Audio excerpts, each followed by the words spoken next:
Berbagai cara dilakukan oleh pemerintah Provinsi Sumatera Selatan, Polda Sumsel, Kodam 2 Sriwijaya, Kejati Sumsel, dan Kepala Pengadilan Tinggi untuk mengantisipasi lonjakan kasus COVID-19 pada akhir tahun. Salah satunya dengan mengeluarkan maklumat mengenai COVID-19 yang ditandatangani oleh pimpinan masing-masing instansi. Salah satu isi dari maklumat tersebut bahwa pengunjung yang masuk ke tempat-tempat publik harus telah jalani vaksinasi.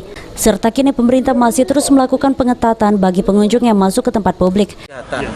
Ada maklumat yang sudah diedarkan kesepakatan Satgas Provinsi, tempat-tempat publik itu harus nanti mereka yang sudah divaksin masuk di aplikasi. Ya, kita sudah tegaskan itu. Jadi itu yang maklumat yang keluar yang kemarin itu, Pak? Ya? Betul. Sampai saat ini masih dilakukan pengetatan nggak Pak? Kan ada sejumlah wilayah masih PPKM level 2. Masih. Bentuknya seperti apa nih, Pak? Apakah tadi maklumat tadi kan itu salah satu bentuknya. untuk masuk ke wilayah wisata juga antar ya? wilayah, tempat wisata juga sama, tempat publik. Selain itu juga saat ini pemerintah, TNI, dan juga Polri gencar melakukan vaksinasi COVID-19 dengan tujuan untuk mencapai target 70% pada akhir tahun ini. Firman Hidayat, PAL TV.